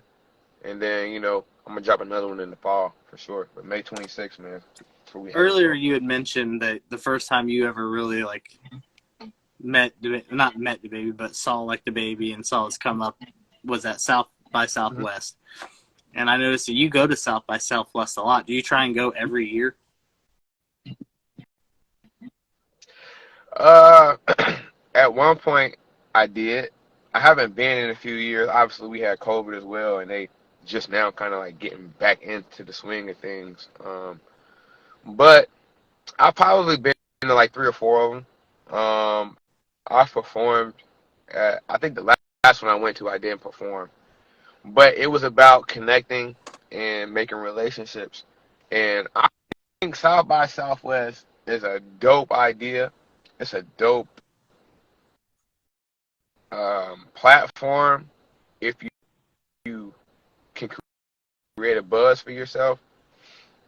I also feel like it could be a waste of money for somebody who's trying to go out there and get on the stage. Like if you don't have any name, you don't have no connects, your best bet is to go out there and promote. Just keep it in the bag with you because what end up happening is you'll get on these shows and you'll see like all these big ass names on these shows, but what you don't understand is these shows are all day. So these bitches might start from 12 and end at 2 in the morning. And them big names you see, they're not coming to about 2 in the morning. And your name might be on the flyer, but it's one of the first ones, and it's little, which means you going at about 12 o'clock 1. So, you know, there ain't going to be no crowd there, you know, to keep it a buck. There's not going to be, you know, anybody in there. It might be other artists, but other artists are there to perform their shit. And I feel like that's the worst thing you can do, like, and spend your money to perform in front of a bunch of other artists. Because at the end of the day, a lot of them don't give a fuck. They just want their shit to be played. And as soon as they shit play, they going out the door. Because guess what? They got another show to get to. It's that simple. So South by Southwest, unless you're an artist with a buzz or, you know, you paying some guap to get on a big stage, just I would make sure your focus is to go out there and learn what it's about first, and make sure you have your promotional material, and just thug it out and make connections. You know what I'm saying? Otherwise, you're gonna have a bad experience. You're not gonna get what you want out of it, and not everybody can handle that. Spending $1,000, $2,000 to get on the stage and nobody's there. You're not getting your money back. It's perform. It might be 2 people and the rest is shares. You still got to do it. You know, otherwise you just wasted 2,000, and you know that was 2,000 for the flight. I mean, not for the flight, for the show. You still got to pay for the flight, the rental car, the Uber, the hotel. Like, bruh, like it get expensive, man. But I will say, on the flip side of that, if you do have relations with people, for me, I knew, once again, on Twitter, I came across a guy, actually on Twitter and Instagram, I think, came across this guy, and he was like doing a tour circuit, and he told me, you know, for $200, he would take me to, like, he had a list of maybe like 12 cities. If you could get there, you can get there. If you can't, you can't. But if you can get there, I got a spot for you to perform. You know, you already paid your 200. That's all you need to pay. You can come to these cities, you can perform, network, and at the end of it, I'm gonna take you to 300 ENT in New York, and you're gonna have a record label meeting with these guys, and you know, we'll go from there. And so I did that. Ended up doing the tour circuit. Ended up going to a few different cities, and ended up going to that record label meeting. And long story short, the guy um, that actually introduced me to that circuit, he was a curator for South by Southwest, and every year, even though he didn't throw an event, him and his guys would kind of like, and me would kind of make it a point, kind of like the Passport Bros. And we would make it a point to like just fucking like meet up, you know what I'm saying, at South by Southwest, kind of like a, you know, like a link up type of ordeal. And whether I was performing or not, like it just, you know, we'll go through and we'll mob, because we knew, they knew relations, you know, they had relationships with the vendors and the owners. So it was just like, okay, well, we know these people, so we're just gonna, we're gonna mob. And it was always dope because they were actually kind of, you know, they had notoriety in New York, so they would bring their people as well. And, you know, their people would be like, at the time, he was hot, like the 2 Millie, like, I Millie rock on any block, like I was meeting guys like that, like, you know what I'm saying? Like, I actually, like, saved him from, like, getting in a fight. Yeah, I think he might have got whooped, to be honest with you. He was a little guy, little guy. But anyway, I ain't gonna put that on him. Uh, uh, uh, yeah, we kind of making a thing. We was trying to make it a thing to keep going to South by Southwest, man, for the vibes. You know, new music every year. It was actually the first time I actually heard Josiah being played as well. Never heard Josiah being played ever in my life, ever, outside of from Josiah. And I'm at South by Southwest at a Rolling Loud and he's not there, by the way, but they're playing his music. And I'm like, well, what the fuck? So it's like, hey, salute to that boy. But South by Southwest is definitely dope. I would definitely, like I say, I would definitely go the first year if you don't have anything going for you. I would definitely just go to network and make those connections because you never know who's there. There's going to be somebody there. The first year I was there, I was stuck in traffic because they were fucking like doing construction on the highway or whatever. And you could look to the side, right? You could look to the side and you see this double decker bus going down the street. And I'm like, man, that looks fun. Like, you know, all these people on the bus are partying. And I see somebody stand up, and that shit say TGOD on there. I'm like, hold on, bro, no way, no way. So I get on Instagram, I look up Wiz Khalifa, and bro, he's like going live right now, and he's on this fucking double decker bus. And I'm like, bro, what the fuck? That's Wiz. I'm talking about people like that's Wiz. That's oh shit, that's Chevy Woods. That's Ty Dolla Sign. Like what the fuck, like. And so, like, I think for you to even have that experience to be that close to those people, at the time, I had nothing going on. You know, this is my first time, I'm a new artist. Like, I didn't have shit going on, bro. No real relationships. I had a publicist that I was working with. I was paying for a publicist that actually got me these shows at South by Southwest. So I was going there to perform. But just seeing that, it was actually, even then, it was the first time I saw Migos as well. The same way. But at this time, I'm at same day actually. I'm at fucking we're pulling over to the gas station. I think we're going to get some gas and some Rellos or whatever. And fucking we get out the car and we just hear somebody say, "Oh my God, it's Migos!" And we look out and it's two Sprinter vans full of people getting out the car, getting out Sprinter vans, bro. I'm like, what the fuck? So you can't see shit. Like it's a fucking army. And uh I just remember like, yo, we can't get in there. Like they got the place guarded. Like there's homeboys outside, like making sure ain't nobody getting in this bitch while they in there.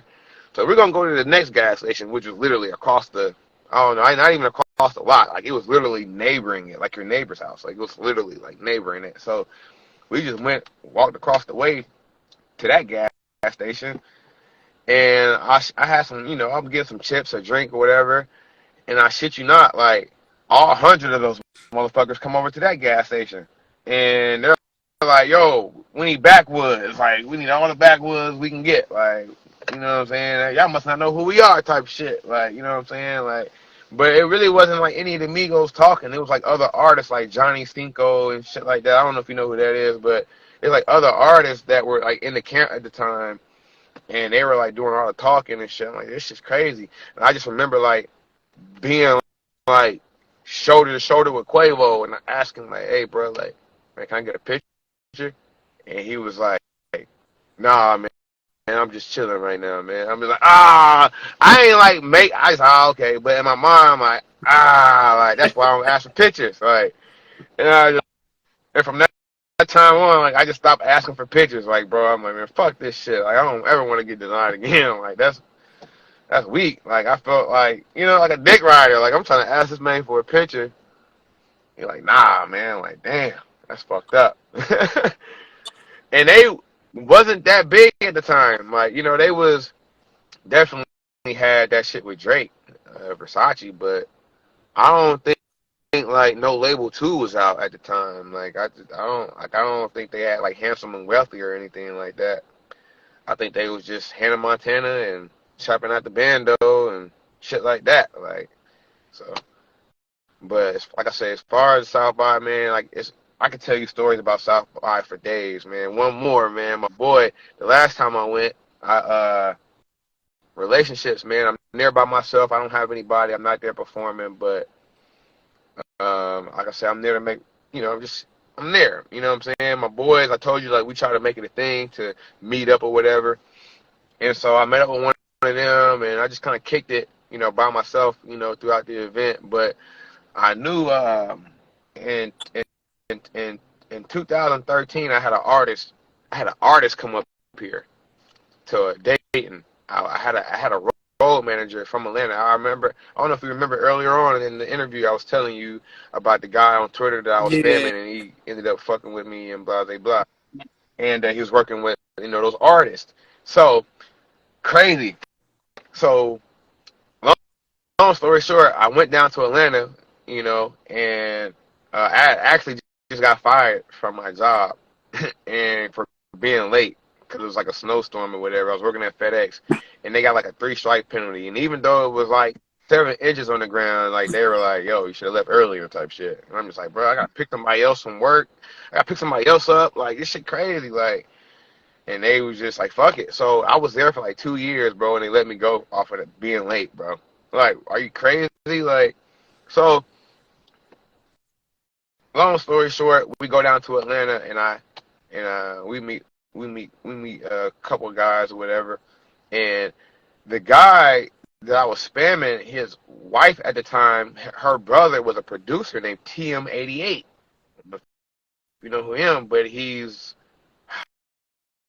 I forgot what they were called at the time, the group that they were called, but he had a group with the South Side, the producer South Side, who I think he dates like Young Miami or whoever, fucking one of those city girls or whatever. But anyway, um, he was working with a guy, and I didn't know who this guy was at all, man. Like I didn't know who he was, like not the producer, but the artist that he had. And I just remember me having a record, and he's like, "Yo, you should do a song with this dude. Like, yo, he tough. He gonna blow up." And I'm just thinking like, man, whatever. You know what I'm saying? Like, I'll do it. Like, so I'm like, you sure this is gonna be a good fit? He was like, yeah, man. I'm thinking about it too hard at the time. Like, because I don't really like doing. I didn't like doing features at that point, especially with people I didn't know. Like, and it was just like, whatever. I'll do it. So he hyping this dude up or whatever. He's like, yeah, man, he fucked with like Waka Flocka and all those guys, Slim Duncan. And I'm just like, oh, for real? Like, yeah, man, he know Young Thug and all them guys. I'm like, oh, okay, like, shit, let me, he in the scene. So I'm like, okay, cool. So I do the song with him. The dude come up here. He come up here. He do. I sent him the song, the first song, but he come up here personally and do another song. But he also came up here to shoot a music video for the first song that we did. So we go to Toledo, right? And we shoot this music video. Ended up being dope. We come back, we get in the studio, whatever. And I promise you, like, dude, he fucking. I don't even think dude really even had like. I don't even know if he was like, we were all younger at the time. He was older than me, but he didn't like he had much to him, like to his name. You know what I'm saying? All he had was like one pair of clothes that he came up here with, type shit. You know what I'm saying? Like he just didn't look like he had a lot going on.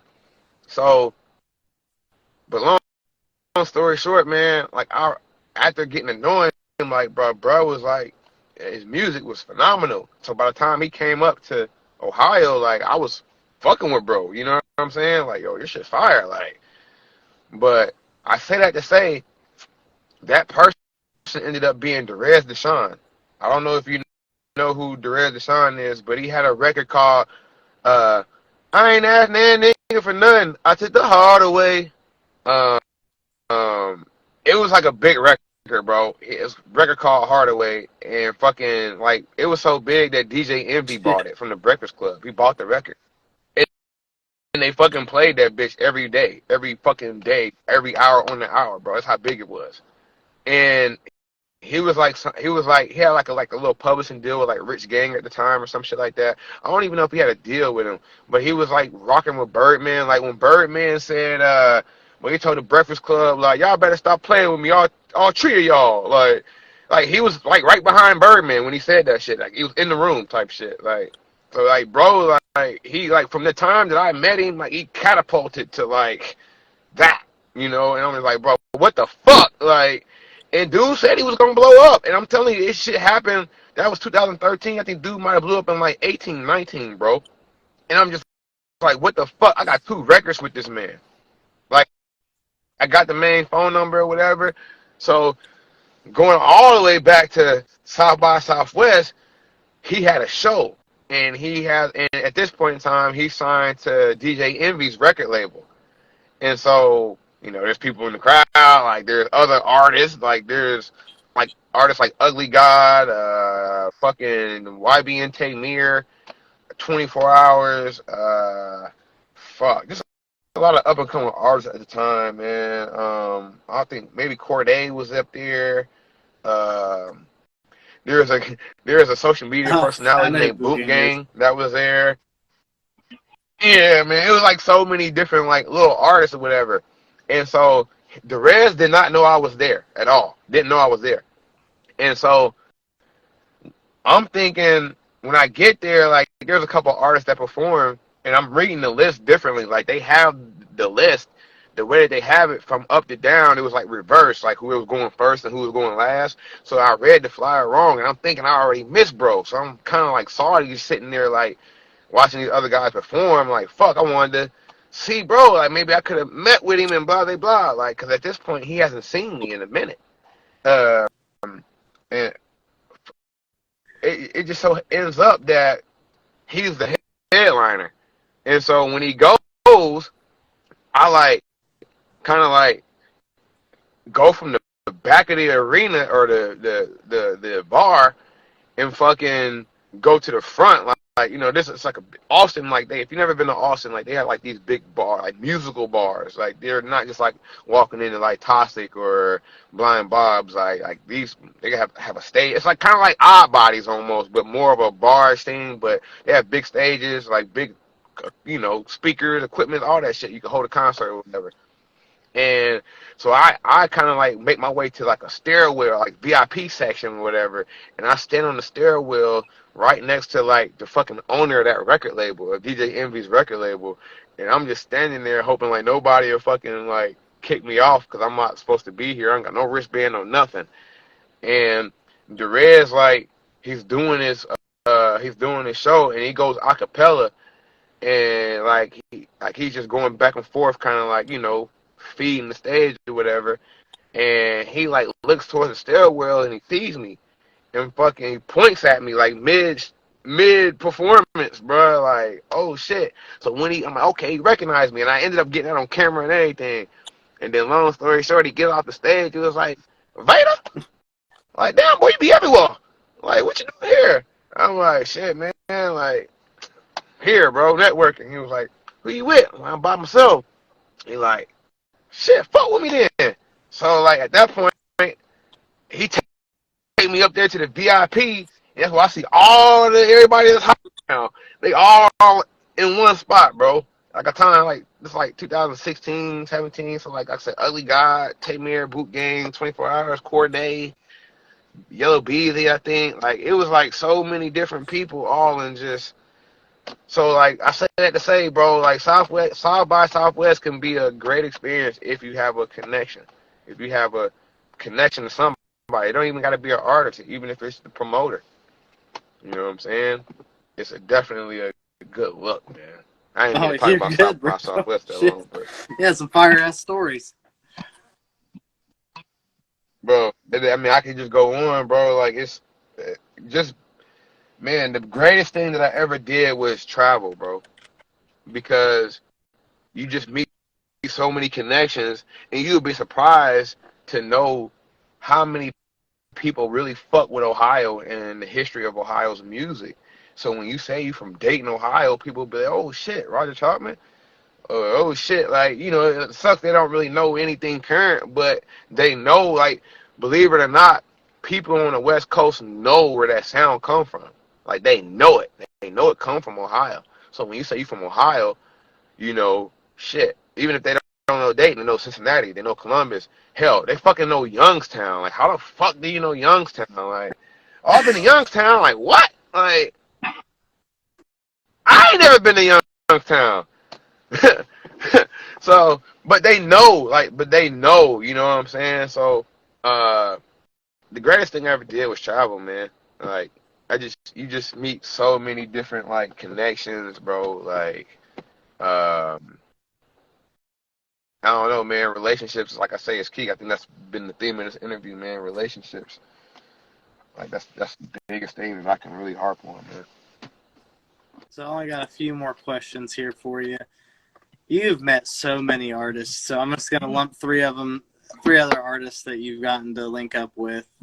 You've met P&B Rock, you met Payroll, and you met Curren. What was that? What were those experiences like for you, getting to meet those guys?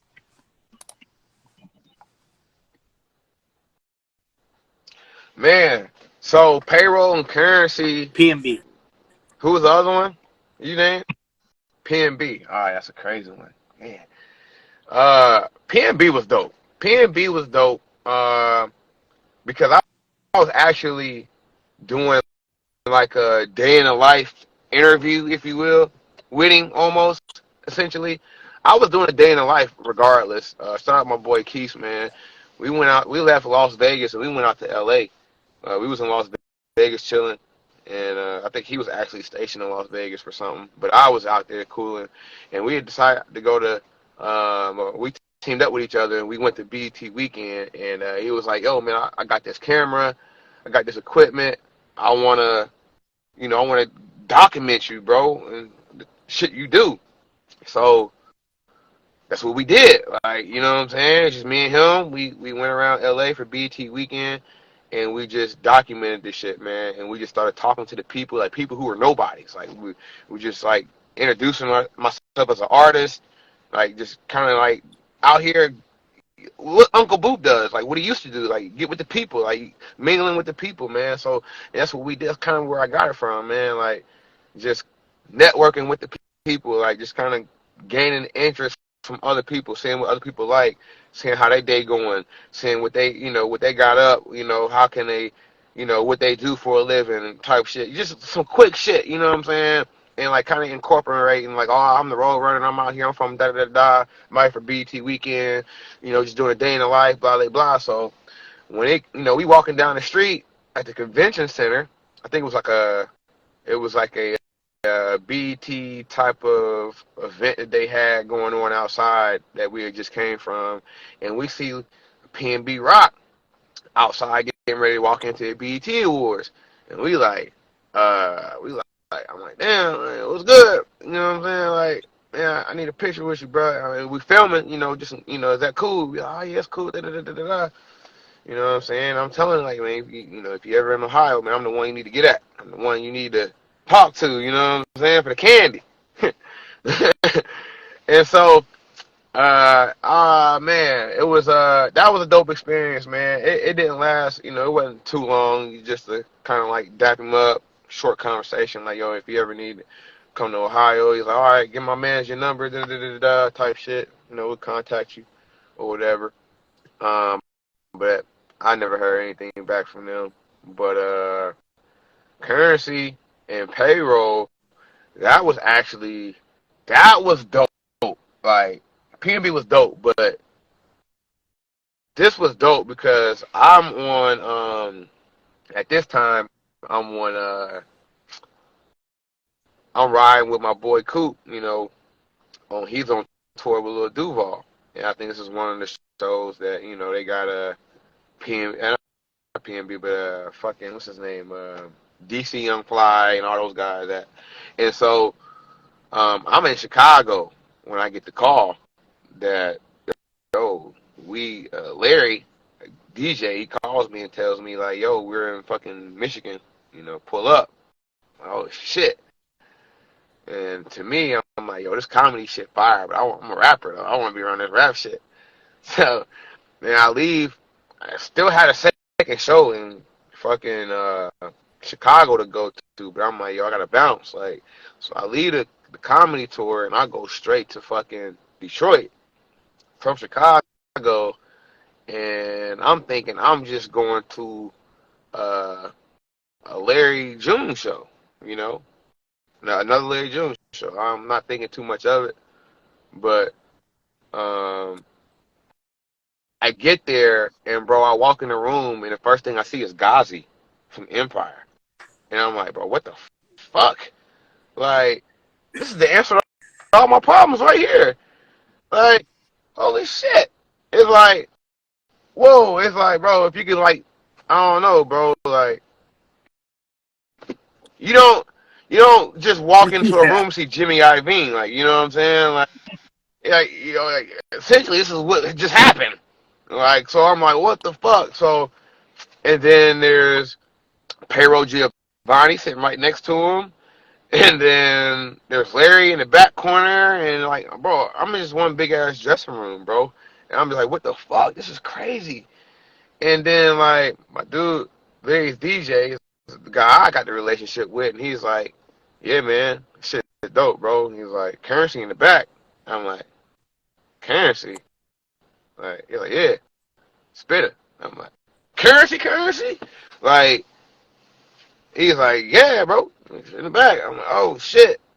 I got, I go back there. I'm like, wow, what the fuck? This shit's crazy. Like he's really bro back here. And I'm trying, once again, I'm trying not to be that guy. You know what I'm saying? I'm trying not to be that guy. But like, man, I told him like, yo, bro, you a goat, bro. Like, you know what I'm saying? I had to tell him something. Like, my heart wasn't just gonna let me leave from out that man presence without telling him something. I'm like, bro, I gotta get this picture, man. Mind if I get a picture with you? And he's like, man, for sure, for sure. He's a cool dude, really cool dude. And payroll the same way, man. I ended up getting payroll. He was talking to Gazi a lot, so I didn't want to interrupt that. That sounded like boss talk, you know what I'm saying? So, but it was a lot of other people. Like, so when I get there, I'm surprised because it's not just a Larry June show. It's Larry June versus Babyface Ray. So, fucking Babyface Ray is there too. I didn't get the picture with him, but he's there. Obviously, I swear Vezo's there. V's is there. Like every Detroit fucking rapper that's hot outside of what's his name? Uh, what's your boy's name? The fucking Soda Baby. Outside of Soda Baby, everybody's there, bro. And so I'm like, yo, this is crazy. So, uh, man, I mean, that was a great experience to answer your question. Like, I wasn't expecting it. It was a big surprise, man. It was kind of like the 2 Chainz thing. I didn't know what I was walking myself into at all, by any means. Like, it was just,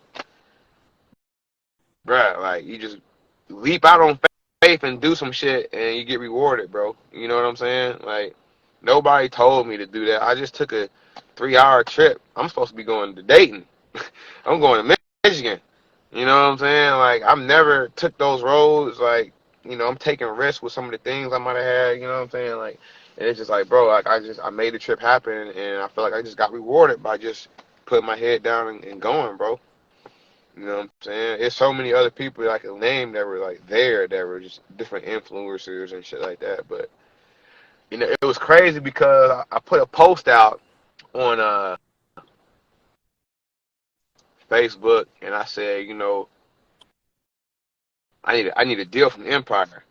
And later on that year, I'm at an Empire event with the fucking owner right there. And the only regret that I had was not opening my mouth to dude. It was one of those situations like, what the fuck? Like, and honestly, I didn't know what the fuck I was about to say. Like, what are you gonna say, bro? Kanye. Like, you know what I'm saying? Like, what the? Yeah, yes, bro. Like, Mr. Anderson, I've been looking for you. Like, what the fuck? Like, shout out my boy Tooger, man. Hey, shout out Tone, shout it, man. Truth, man. All of these boys, man, they some great creators, man. In the city, man, y'all need to tap in with these boys for sure. What is your idea of making it in the music industry?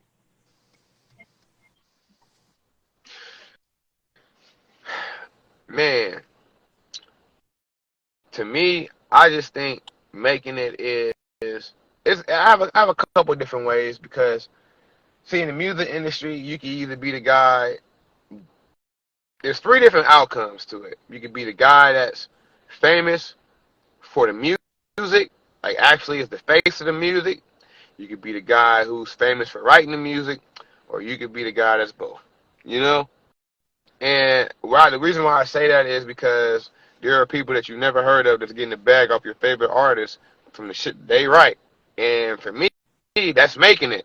You get in the bag. You're able to feed your family, sustain a lifestyle where you don't have to clock in at work every day. You don't have to answer to, you know, people you may not want to answer to, I guess, their type of answering would be labels or the artist or whatever they're doing, but you love what you're doing, so it's not really work. It's just, you love this shit. So, it just goes hand in hand with what you got going on. But then you got the other aspect of it where, you want to be that guy on stage. You want to be the guy at the Rolling Louds. You want to be the guy on tour. And I feel like that's making it as well. Like once you start getting those, like I feel like Josiah, like yo, like if I had to, like yo, if I had to be like, if there's anything that I could be like, I want to do that. If there's any artist that in the city that I said I want to do that, it'd be just fire, bro. Like you're fucking working with Travis Barker. You got fucking Rolling Loud. Like no matter what time you Yeah, go on that bitch, like yo, you're at there's Rolling Loud performing. Like there's nobody else doing that shit, bro. Like that's fire. Like how can anybody hate on that shit, bro? You know what I'm saying? Like that's making it to me. And I don't know what his financials is, but in a sense, he's doing things that I consider making it. Like you're at least you got your foot in the door. You're connected to people that ain't nobody else connected with. You know what I'm saying? Like that's making it. Like the perception of what I would want to do is along the lines of what he's doing. You know, maybe I would want to be at a higher level, but I'm sure he does too. That's the goal. But he's there.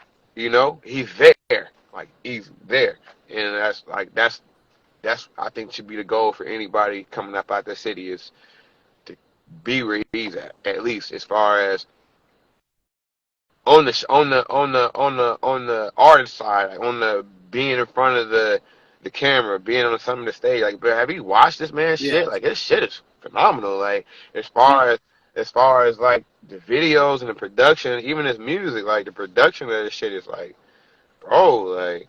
I remember when you just dropping this shit on SoundCloud, unmixed. Like now, this shit is like, man, like you know what I'm saying? Like, so kudos to him, man. But I would say definitely those. If me personally, I want both. I could be the guy that's not famous, but I also, I love performing, and I would love to be on that tour stage or a Rolling Loud stage or whatever it is for me. In the future, I would love it. You know what I'm saying? I would love to be that guy who's crowd surfing and shit, jumping off of shit like Machine Gun Kelly. I think the dopest thing ever is Machine Gun Kelly selling out the fucking Browns arena, the Browns stadium. Like that's the fucking dopest shit ever. Like if I could do that, like that would be, like that's like yeah, that's it. Like that's I wouldn't even want to do nothing else after that, bro. I wouldn't want to do shit else after that. I just sold out my favorite football team's arena, bro. Essentially in my hometown. For him, it was a hometown. That's crazy. Even if fucking Paycor told me like, yo, bro, like, yeah, you fuck with Cleveland, but we'll let you do it here. I'll do it at Paycor, cuz. I'll do it at Paycor. B Hey, jersey and everything. you want a JB jersey. Denver. Hey, I don't have man, cause he represent that there letter you got on your chest, man. You represent that. So I don't hate the man at all, man. I don't hate him at all. I'm not a Bengals hater, man. I don't even hate So Baltimore. I hate Pittsburgh though. I hate Pittsburgh. I feel like we got the interstate rivalry, so that is what it is. You know what I'm saying? Like that is what it is. But I like Joe Burrow. I like Jamar Chase. I Higgins, like nice. Higgins. I think all of those guys are phenomenal guys. You know what I'm saying? So I don't think they're better than a Mike Hoover and Nick Chubb. I think Joe Mixon's trash. I ain't gonna hold you. I He's think he's declined. trash. I'll be the first to But say he's declined. bro, I never saw him. I never saw him incline. I've never seen anything. I've never seen anything out of Joe Mixon outside of him fucking in college or whatever he did. I've never seen any bark out of him, bro. I've never seen the hyping, bro. Now I will say, he got me some great fantasy points last year with that 5 touchdowns he had in that game. It was crazy because somebody just traded him to me that week, and I'm like, fuck. Hey, they were so pissed, bro. Like that day, they traded it to me that day. and he fucking went off for 5 touchdowns, but they was pissed, bro. They was like, don't ask me for shit else. I was like, bro, I just came up, bro. Because I talk so bad about Joe Mixon. And that's me being a Browns fan, for sure. But, I mean, I don't know, bro. He's a good player. I think he's more of a receiving back than a I running really back. thought we were going But, to keep Samaje Perine and cut Mixon, and then they didn't retain Perine, which I felt. Perine is definitely Yeah. the harder runner. I didn't get that. He was the only one that was able to really run the ball effectively with our bad run blocking offensive line. Yeah. To go back to what you were saying about making it Definitely. and saying like there's people that perform music, there's people that write music, and you want to be both. It's kind of related. I think one of the biggest like finesses anyone's done is Trinidad James gets such a bag from Bruno Mars for the letting him use the "Don't Believe Me, Just Watch." Come on. And you know what? That's the first time I've heard of that. I've never, but now that bro, that's fucking Yeah, I want to crazy. say Are you serious? Like, bro, I never heard of that until just now. And that's crazy. Don't believe me, just watch.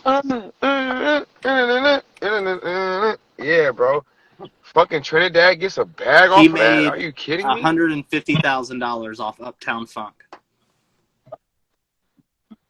That's crazy. That's crazy. Wow. He don't even Yeah. have anything else. That's the crazy part.